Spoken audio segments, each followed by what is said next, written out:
I'm pregnant, and it's James's baby, my sister Amanda announced loudly, silencing the guests at my engagement party. I froze, my champagne glass still in my hand. Everyone turned to look at her. She stood there in a blue dress, one hand on her stomach. Beside me, James turned pale, his grip on my waist loosening. My name is Olivia Parker. I'm 28 years old, and in that moment, I watched my perfect life fall apart. The fairy lights we had hung earlier now felt like they were mocking me. It's been happening for months, Amanda continued, crying. We never wanted to hurt you, but we're in love. People turned to me, waiting for a big reaction, but I stayed quiet. I had learned long ago that silence could be more powerful than words. Olivia, sweetheart, my mom said, stepping forward. We need to talk about this as a family. Amanda is going through a hard time. Of course she was. Amanda was always the one needing understanding. When she crashed my car, when she maxed out my credit card, when she ruined my graduation dress. And every time, I was expected to forgive her. She's your sister, my dad added. But his concern was for Amanda, not me. She was now crying into James's chest. My fiance, the man I had trusted. Calmly, I placed my glass on the table. Excuse me, I said and walked toward the house. Olivia, wait. My mom followed me into the kitchen. You can't just leave. Amanda is pregnant. This changes everything. I looked at her, my voice steady. You're right, it does. She sighed in relief. Then you understand. We need to support Amanda. She's fragile. I almost laughed. Even now, it was all about Amanda. I understand, I said, picking up my car keys. Where are you going? She asked in panic. We need to talk. Amanda has you, I replied. She always has. As I walked to my car, James called my name. I didn't turn around. I didn't cry. I didn't give them the satisfaction of seeing me break. Instead, I drove to the one place I knew I could think clearly, my grandmother's cottage by the lake. What no one knew was that I had suspected this for weeks. James's secret texts, his unexplained meetings, Amanda's sudden illnesses, it all made sense. But I hadn't just suspected. I had prepared. 2 weeks ago, I hired a private investigator. 1 week ago, I moved my important belongings into a safety deposit box. 3 days ago, I started removing James from our joint accounts, and yesterday, I convinced him to take a DNA test, pretending it was for insurance. Sitting on my grandmother's porch, I ignored the flood of messages from James, Amanda, and my parents. Instead, I called the one person who had never believed Amanda's lies, my Aunt Sarah. I saw Amanda's little show on Facebook Live, she said. She always loved drama. She says she's pregnant, I told her. So she says, Aunt Sarah replied. But you didn't call me just to cry, did you? No, I said, sitting up straighter. I need your help. Does it involve making Amanda and James regret this? It might. I'm in, she said. What's the plan? For the first time that night, I smiled. First, we wait for the DNA results. Then, we show them what real family loyalty looks like. That night, as I lay in bed, my phone finally stopped buzzing. My family probably thought I was somewhere crying, waiting to forgive them. They thought they knew me, the quiet, responsible one who always put family first. But they have forgotten something. I was also my grandmother's granddaughter, and she had taught me that sometimes the quiet ones are the most dangerous. I opened her old journal, the one where she had written about handling betrayal and getting justice. Sometimes, dear, she had written, the best revenge is letting people think they've won, until they realize they've lost everything. I smiled.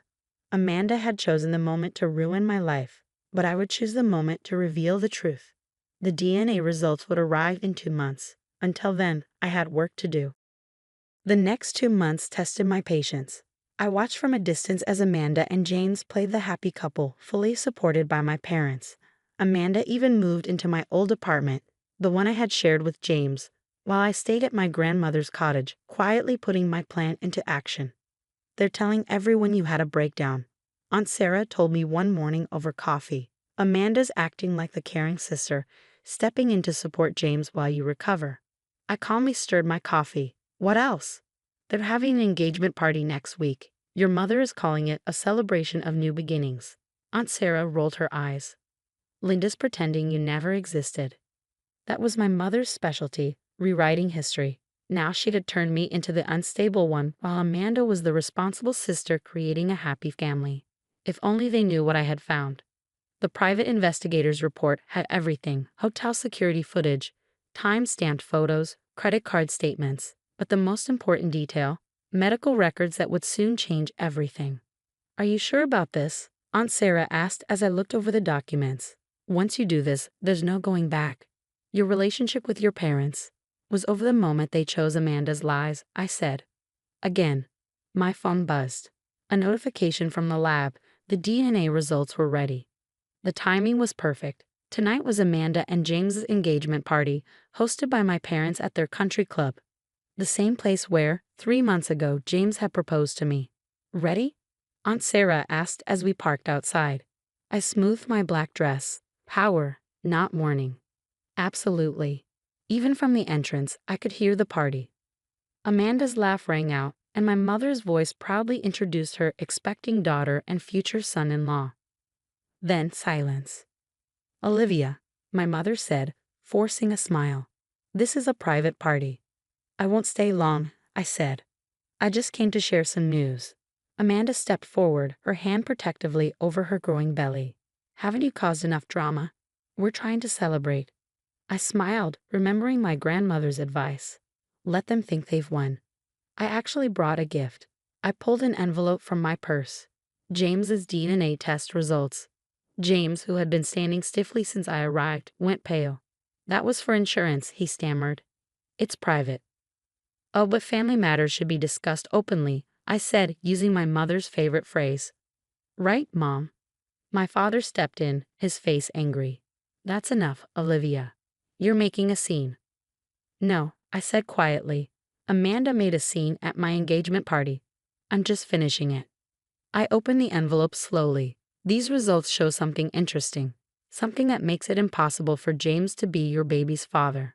Amanda's face drained of color. Behind her, James looked confused, then shocked, then furious as the truth hit him. "You're lying," Amanda whispered. "Science doesn't lie," I said. "But you do. About the pregnancy. About James. About everything." "Amanda." James's voice was hoarse. "What is she talking about?" I pulled out another document. "The investigator found your medical records. You had fertility treatments 3 months ago with your ex-boyfriend, Michael. The one you've been secretly seeing." Gasps and whispers filled the room. My mother swayed, reaching for support. "The timing is perfect," I continued. "You got pregnant right after James and I announced our engagement, and since Michael left you, I let the meaning sink in." "You planned this?" James asked Amanda, his voice rising. "All of it." Tears welled in Amanda's eyes, her usual move. "I was desperate. Michael left, and I saw how happy you were with Olivia. I thought." "You thought you could steal my fiancé, lie about the baby's father, and have our parents cover for you," I finished. "And you were right. They did." I turned to my parents, who stood frozen. "You didn't even question it, did you? You just believed Amanda, like always." "We didn't know," my mother whispered. "You didn't want to know," I corrected. "You never do with her." The room had fallen completely silent. Even Amanda had stopped crying, realizing there was no way out. "You knew all along?" James asked, his voice shaky. "I suspected," I said. "Amanda's never been as clever as she thinks.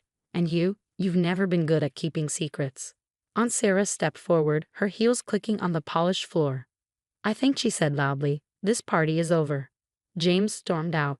Amanda sobbed. My parents stood helplessly, trying to salvage what was left. No one looked at me.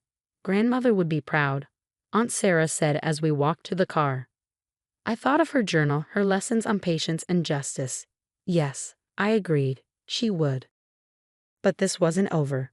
The DNA test and medical records were just the beginning. There were more truths to reveal, more lessons to be taught. Amanda had always been the star of our family's show, but now I was in control of the final act. The fallout from the country club revelation was more satisfying than I had imagined. Within days, Amanda's carefully built world fell apart. James moved out of our old apartment immediately, leaving Amanda alone with her lies. Her ex-boyfriend, Michael, the real father of her baby, wanted nothing to do with her. And my parents? They finally had to face the consequences of their choices. One day, my mother found me at the grocery store. "She's not eating," she said. "She needs her sister." I kept picking apples, not looking up. No, what she needs is to face the truth. Something you never made her do. "We made mistakes," she admitted, her voice shaking. "But she's still your sister." I finally met her gaze. "And I was still your daughter every time you chose her over me." Then came another revelation, this one from Aunt Sarah. Over dinner, she shared what she had discovered. "Your father has been paying Amanda's credit card bills for years," she said, "including the hotels where she met Michael while you and James were engaged." I shouldn't have been surprised, but it still hurt. So they knew. They suspected. Aunt Sarah corrected. But questioning Amanda was never their way. I thought about all the times I had worked extra hours to pay for college, while Amanda's expenses were always covered without question. It was clear now, they hadn't just enabled her behavior, they had funded it. 3 weeks after the engagement party, I got an unexpected visitor. James stood on my grandmother's porch, looking exhausted and ashamed. "I'm not here to apologize," he said quickly. "I mean, I am sorry, but I know it doesn't change anything." "Then why are you here?" He ran a hand through his hair, a nervous habit I used to love. "I'm leaving town. Taking that job in Seattle. I needed you to know that you were right. About everything." I leaned against the doorframe. "Not everything. I thought you loved me." His flinch said it all. After he left, I sat on the porch swing where grandmother used to tell me stories. Her journal lay open in my lap, and one passage stood out. "The greatest victory isn't in destroying those who hurt you, but in rebuilding yourself stronger than before." Then came the final twist, one that changed everything. One morning, Aunt Sarah arrived with a stack of legal papers. "I found these in Mother's safety deposit box," she said, spreading them on the table. "Looks like grandmother left you more than just the cottage." The documents revealed a trust fund in my name, one meant to help with my wedding and a future home. She had also kept records of every dollar my parents had taken from her to cover Amanda's expenses over the years. "There's a letter for you," Aunt Sarah added, handing me an envelope. In grandmother's neat handwriting, it read, "My dearest Olivia, if you're reading this, they finally pushed you too far. Use these documents wisely. Sometimes the best revenge is letting people face the consequences of their own actions." I followed her advice. My lawyer sent copies of the financial records to my parents with a simple note. The truth has a way of revealing itself. 2 days later, Amanda moved back home, her perfect future in ruins. My parents could no longer deny what they had done. "What do you want from us?" my father asked over the phone, his voice heavy with defeat.